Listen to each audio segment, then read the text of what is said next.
So I'm gonna start the recording again here. But anyway, Andre, thank you for your time. It's more of a time where I'd like just to ask some questions Of and course. have our staff ask some questions because based on Vector Live, your CPO, both you guys and David, one of the main offices as well in South Texas. It's crazy. It's not great. It's great to see.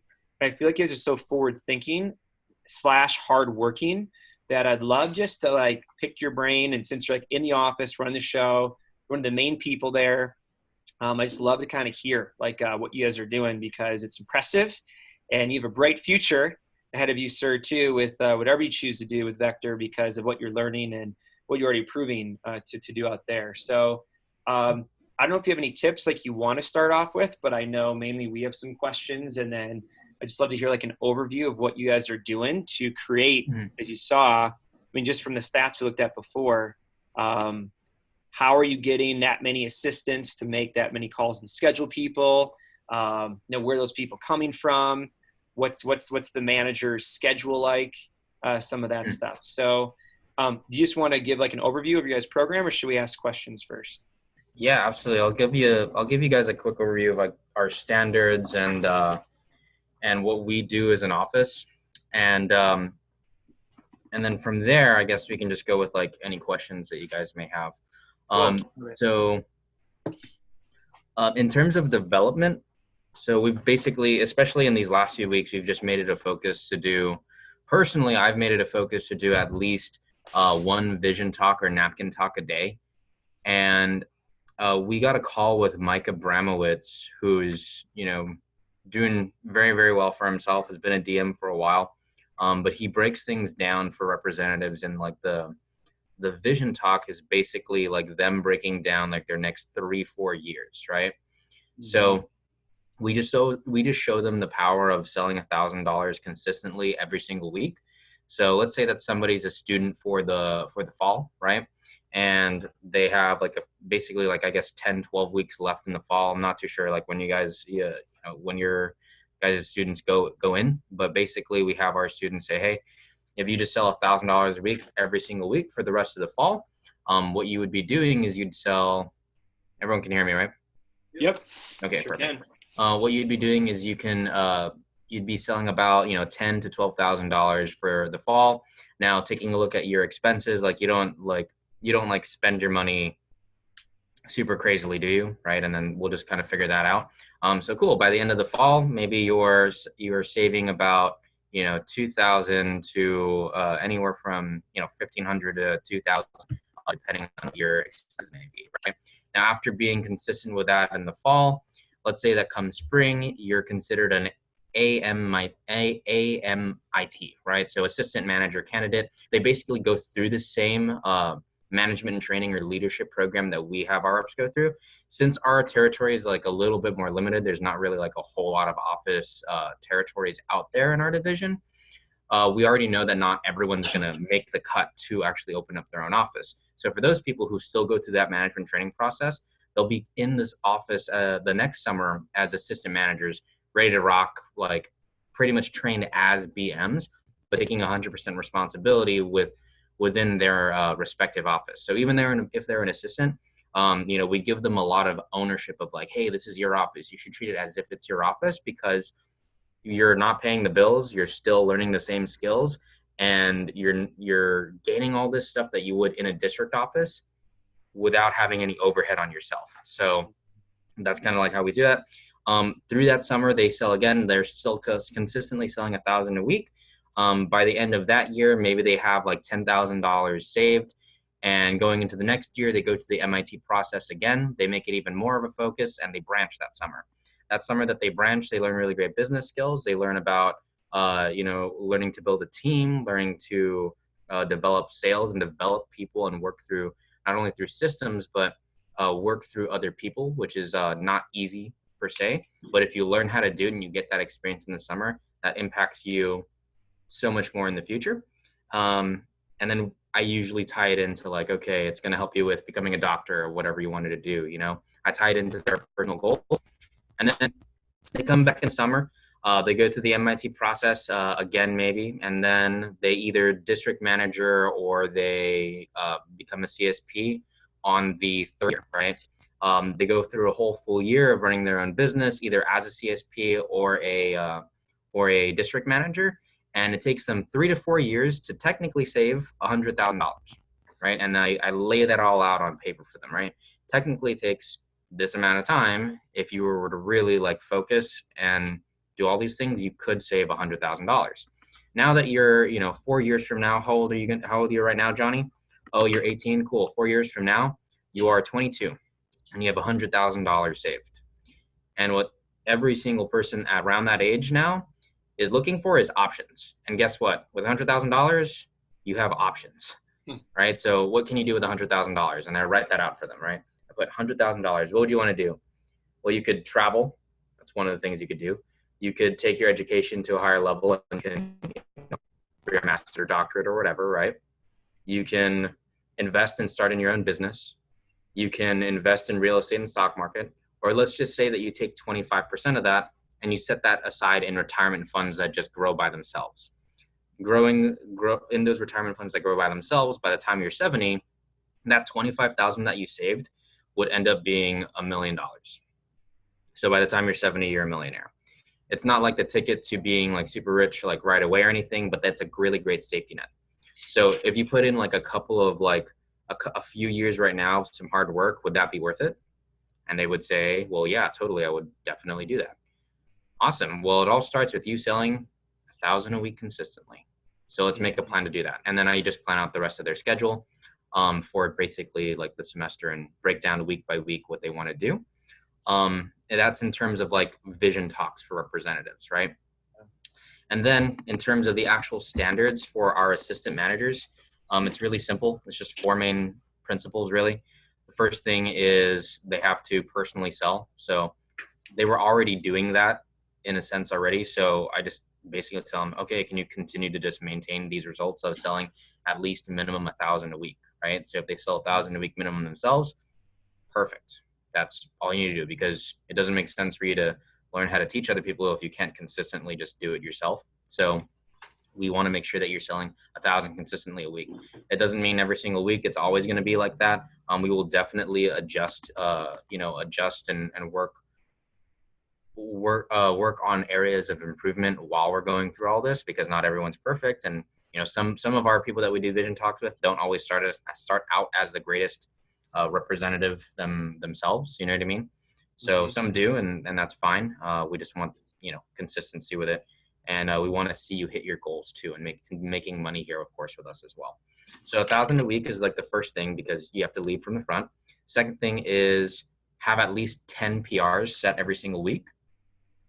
So have at least 10 PRs set every single week. That's the second standard for our assistant managers. If you have at least 10 PRs in the week, usually you can get that equals to 1 that will show up to training. Right. So if you have 1 that shows up to training, let's say that we just have a 700 PPR, that's already $1,700 for the week that you're contributing to, because you're personally selling 1,000. Setting 10 PRs gets at least 1 person through the door in training and launched, and that's a 700 PPR. So that's 1,700, right? The other thing is do two phone jams and 2 phone jams / workshops, basically.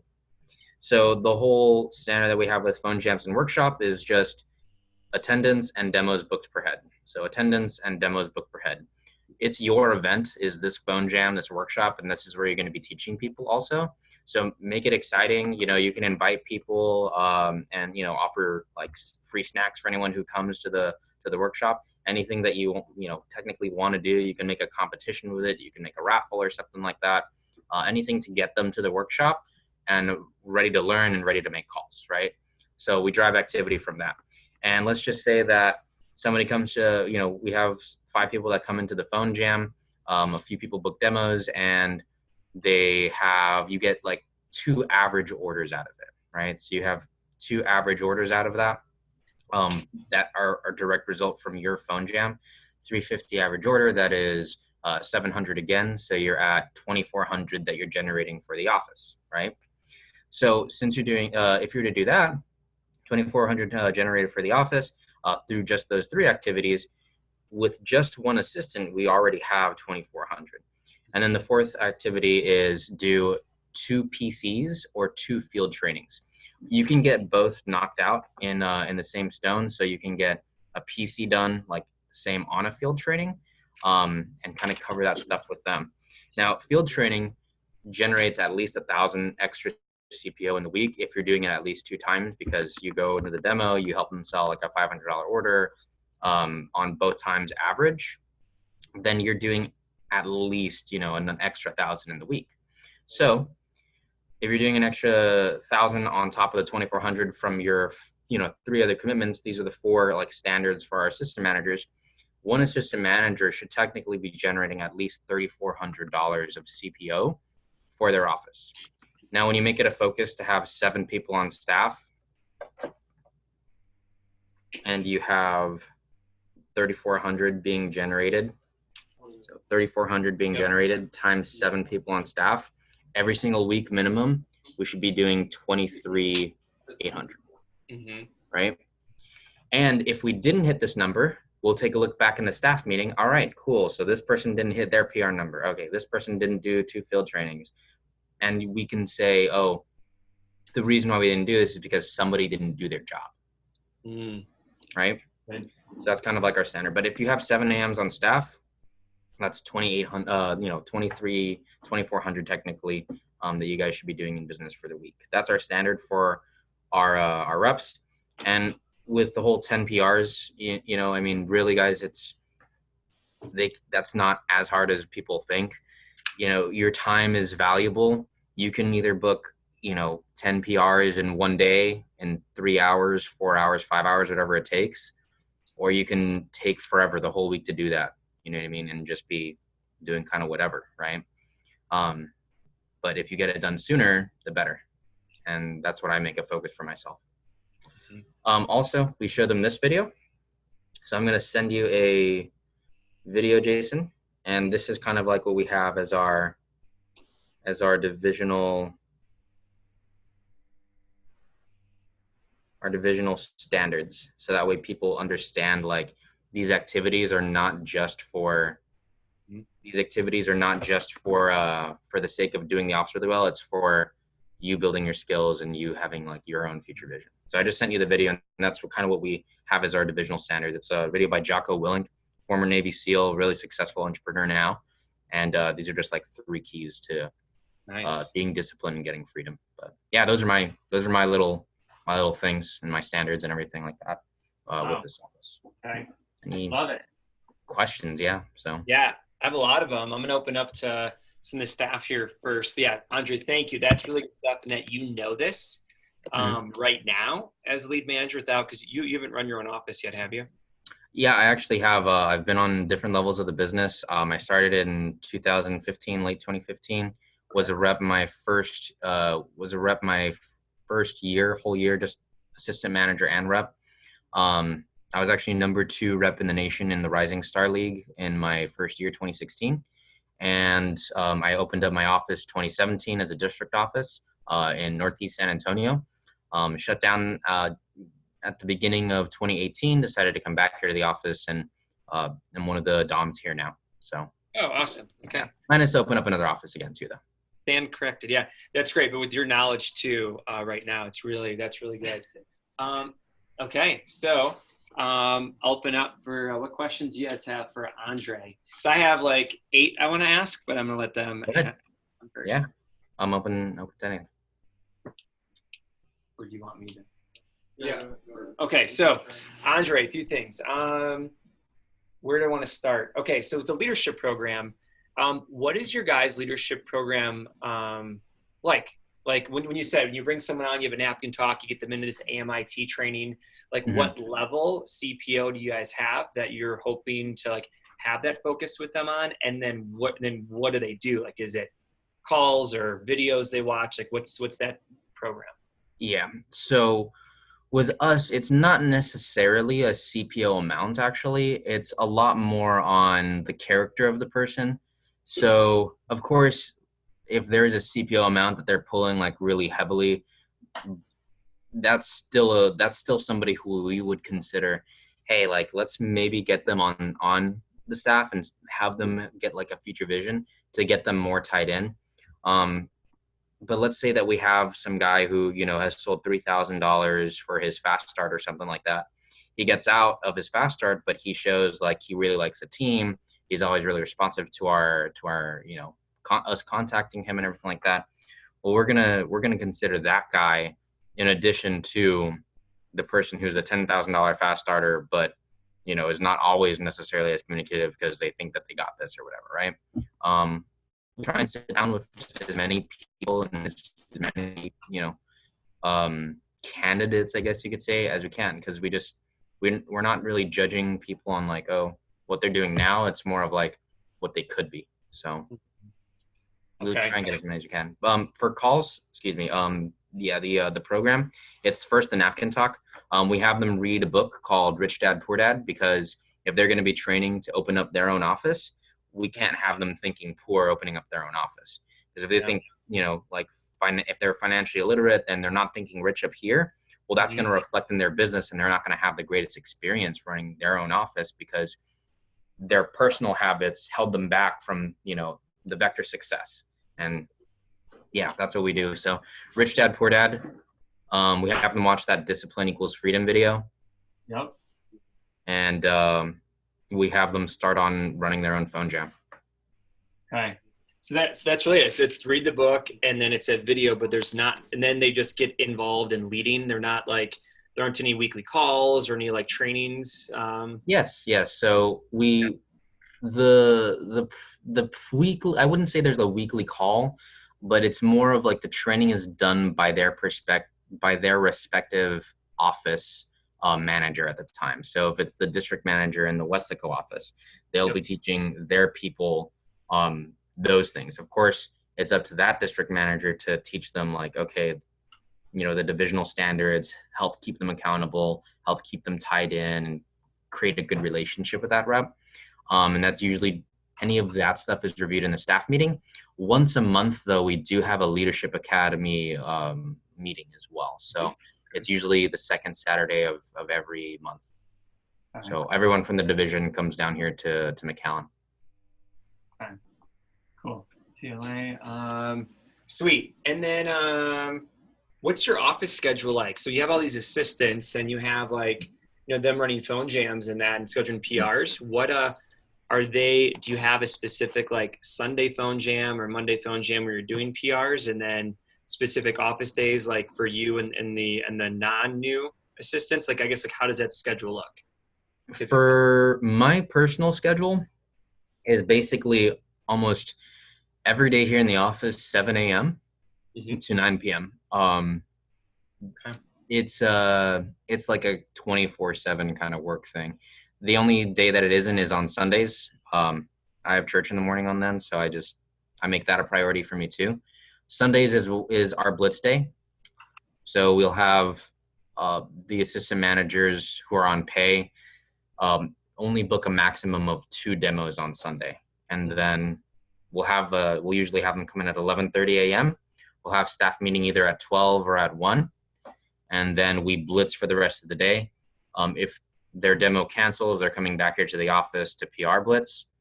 If they don't have any demos, they're staying here in the office to PR blitz. And we're very strict in terms of like, okay, like if you're going to go get food before you go, because we're working today. You know what I mean? So we even have like a meal prep lady for our office where like she gets a lot of business from us because like all of our people get meal preps from her. So that way they can just be here. You know what I mean? And we make that a focus. And then the evening on that Sunday from 7 to 9 is when we do phone jam for demos to help kick off the week. Okay. And then it's just regular interviews throughout the week, team meetings on Thursdays, trainings Friday, Friday, Saturday, we do a 2-day training. Yeah. Do you do multiple trainings in a week? We actually do. We do have forgot to mention that. Yeah, we do have Monday, Tuesday training as well. Okay. And it's both same system, just Drew Frank videos to go through. What time do you guys typically run your training from? Because we're on the Drew Frank videos as well on Friday, Saturday. Friday, Saturday we do 1 to 9, and then Friday we do 1 to 9. Saturday we do 10 a.m. to 5 p.m. Okay, got Practice Center. Awesome. How many interviews, like, cause I've seen some of your guys' videos and like you guys are active. It's awesome. Like your assistants are, they're running a morning workshop and then interviews and then demos and scheduling PRs. It's just cool to see that dynamic. I feel like a lot of managers, they're like, oh, it's my office day, or, you know, and then they don't do any demos or phoning. Or, oh, it's my demo day, and then they don't care about their team. They're not PDI or PCing their team. So, yeah. I forgot if I had a question about that, but great job. All right. How many AMs do you guys have on staff right now in McAllen? Let me see, because we actually just added on, like I just did about like a few MIT talks. Yep. So we added on like 2 people onto this. Let me just double check for you. I'd say we have about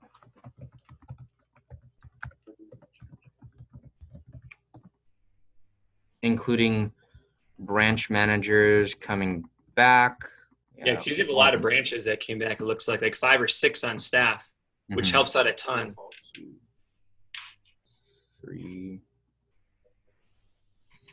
4, 5, 6, 7, 8. 8. We have 8. So 8. Awesome. Okay. So 8, and then those are like a few, like half of those are the branches as well that came back. Awesome. That's great. And when you guys do PR calling, Andre, and by the way, I know it's almost 11:30, so thank you for your time. Fine, yeah. Is it okay? Yeah, I have till probably 12ish. Okay, cool. And then do you guys do, so your system for PRs, do you guys send them all to Conveyor, or are you calling them all first or texting them all first? What's your PR strategy over there? So it's went from interview. What we're doing as of recent, in like the past week, basically we're trying something a little bit different, but basically we run the interview. If there's several people in the interview, our sharpest person will try and get out last, and we'll try and direct schedule PRs with the person at the end of the interview. So in the end of the interview, in the post, you've accepted them for the job. Hey, congratulations, you're coming into training on this day. Perfect. You excited? Awesome. Great. Well, hey, you look like somebody who's really excited and who's pretty down for you know, being a team player and down for the cause. Am I right? They're like, yeah, I'm awesome. Right. I'd love to. Well, great. Just so you know, my goal is to have X amount more sharp people like yourself in for this next training. So I was thinking, if you had like an extra 10 minutes, could we call like your top 5 friends who, you know, you referred to the job position right now? And you're probably way more likely to answer your phone than mine, probably, right? Cool. So can you just call them real quick and just say, hey, I just started this great new job, man. I'm here in the interview and I just got hired. I wanted to introduce you to my manager so that way they can give you details. Is that cool? Yeah, sure, man. Okay. And then all you would do is just hand the phone over to me, and then I can talk to them. If they're interested, that's awesome. Great. We can get them set up for the interview. And of course, it doesn't guarantee them a position, but at least gives them the opportunity. And if they're not interested, well, I mean, that's perfectly fine too. I'm okay with people not being interested. What I'm not okay with is at least them not knowing that there's positions out there for the right people. So yeah, can we go and start calling some of those people? Perfect. And then we try and direct schedule right after the interview. After that last person leaves, we call through all the PRs, and then we enter them in the system and don't send them to Conveyor. Okay. All right. So after they launch from training, that's after the day 1 of training, that's when we'll send out the Conveyor, send them to Conveyor. Yeah. Okay. Just because we know that if sometimes it may affect the show if their personal recruits have been called a lot before they show up to the training. So since we know that affects it, we just call through them once, enter them in the system, don't send them to Conveyor until after day 1 of training when we see who shows up and everything like that. Okay. But then once you get the names in training, was that your question, Daniel? What do you do about the names? You didn't see my question. We did? Cool. What about the names in training that they upload to the PR app? Names in training, we filter through them right after day 2 and take care of all the duplicates in the system. And then we send them, I forget exactly when we send them, just because I know like on the weekends sometimes they don't even actually text them. Yeah. So if we sent them, it would be like they would be texted all on Monday or something. Okay. So I think we send them regardless afterward. Hmm. I wouldn't quote me on that, but Yeah. yeah, yeah, we usually More Casey's department. more Casey's department. She handles that. Yeah. Okay. Okay, that's awesome. I think the last question I have for me personally would be, do you have any, because you guys do a lot of videos and a lot of great, social media advertising and all that. Do you have any like video lists? Like you already kind of told me with the new reps with Discipline Equals Freedom video. Do you Mhm. have any other like video list or training program that is like, that's like a system where it's more like, all right, watch this video this week, this video next week. Do you just have any systems like that? Mm, Like playlists at all that you really like? we do have an assistant manager playlist. Okay. So we have that. Um, it's more on, I would say it's more on how soon they can get it done versus like, oh, this video this week, this video the next week. But we do have a whole playlist on that. Yeah. Okay. Oh, this is great. Josh, like, And the videos on it are not necessarily to do with Vector as well. Like we have so like like, financial stuff, right? yeah, Yep. for sure. The financial education playlist is a lot of Yeah. it. So yeah, and I've seen Nick put this together the last few years and how it's so smart because if you're having napkin talks about the next 3 to 4 years saving 100 grand, and then they're like, gosh, I'll have to do sell 1,000 a week to get to this end goal. And they're learning all about this with Rich Dad Poor Dad. It's just they have no other vehicle where they even have a chance to really do that at a young age. So they're like, well, I want this because now I get it. Mhm. And well, Vector is my vehicle to get to this start of investing in real estate. So no, I love it. Yeah, I think that's great. Is there any other questions? Yeah. Oh, Daniel's going. Hey, how's it going, Andre? It's going great, man. Hey, I appreciate you taking the time to talk to us. I am a district manager in training. I'm about to graduate college. Cool. Thanks. Yeah. So you talked about the vision statements that you do with people. Mhm.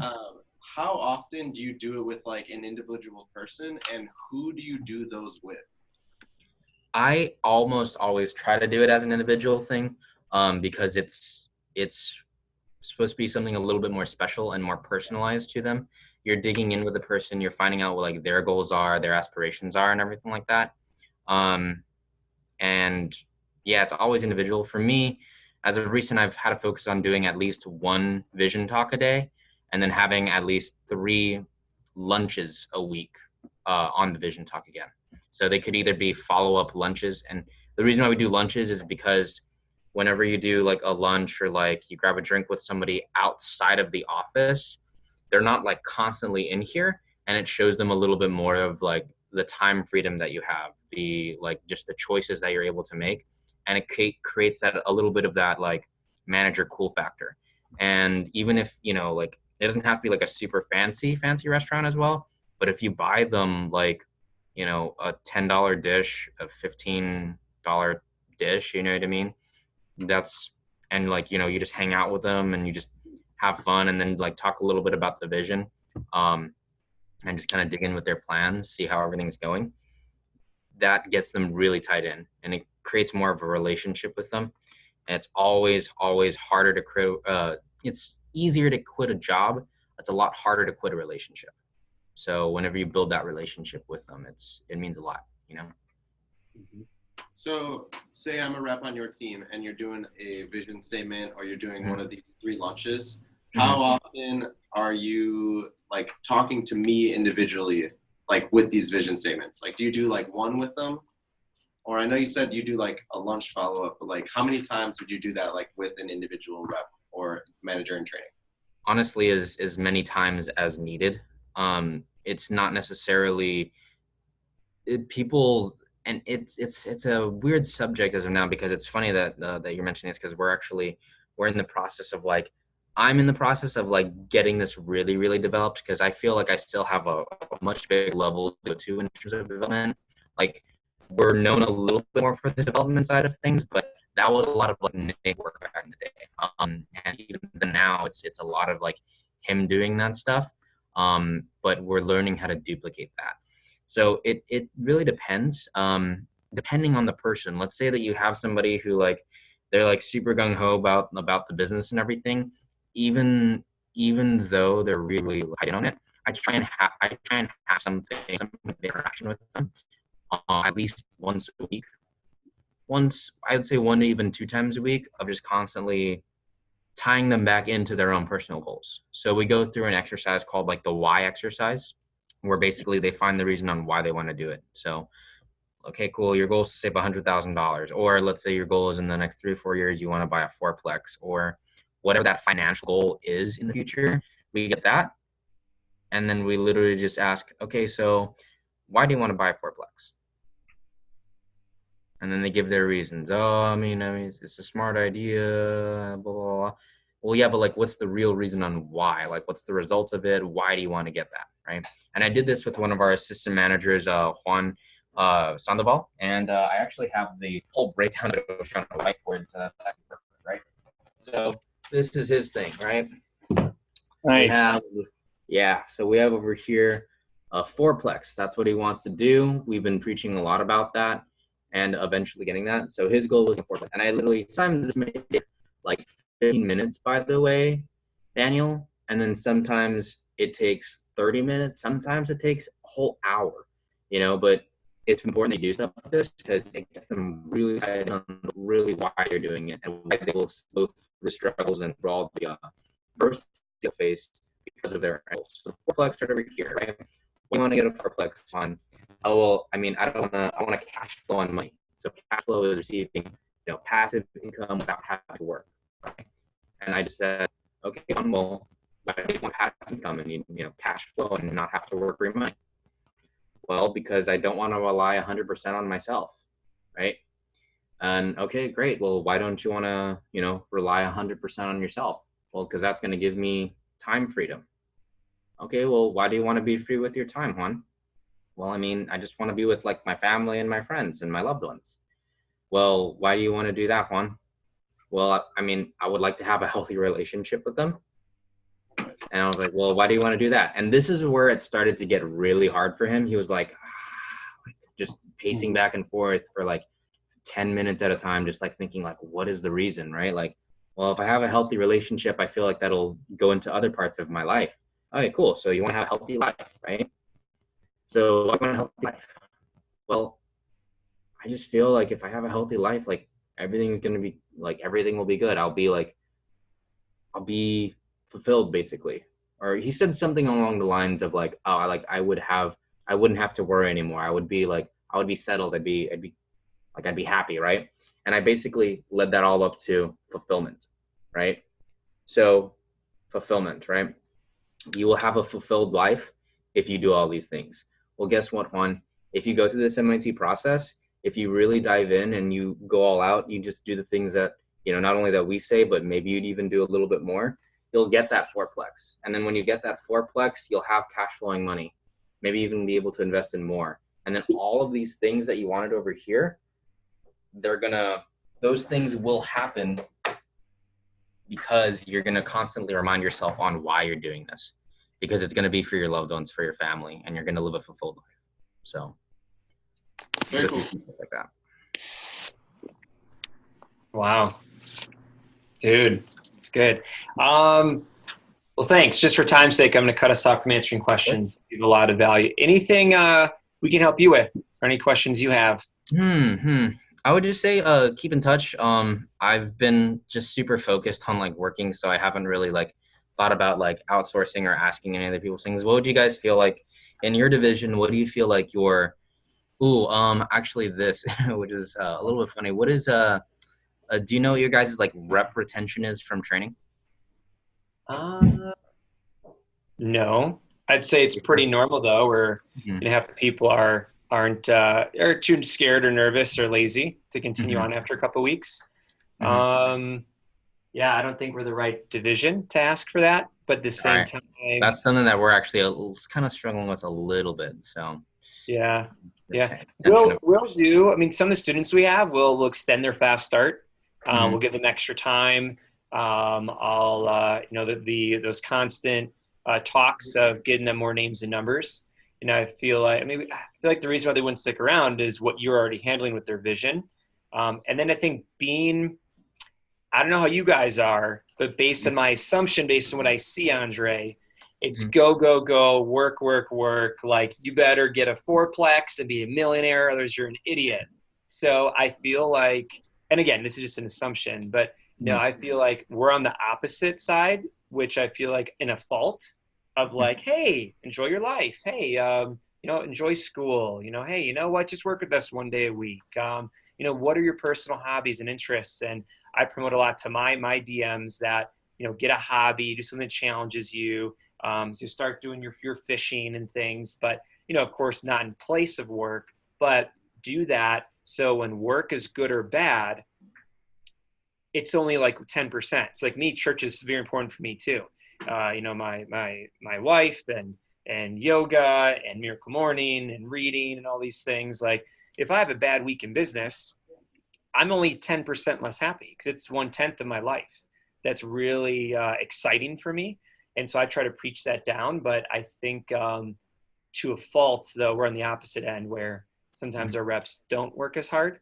But I feel like having those little conversations with our reps throughout the week, we do a good job of, hey, we talked about this in training, or Jason said this, but you know what, in your situation, you have all stuff going on. How do you feel about just doing like 2 demos a week? So we're very, I think, aware of the lower hanging fruit of the reps that probably would quit. So like, I either have to do this or not, which you get a lot of great people that rise the occasion, which is great, but you might be losing some people that are like, there's no way I can do that.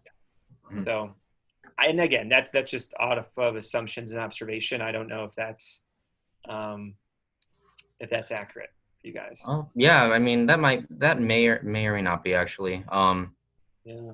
I know that we do have like our lower end reps who like if they end up falling out of the MIT process or something like that, like that's fine with them. I think we do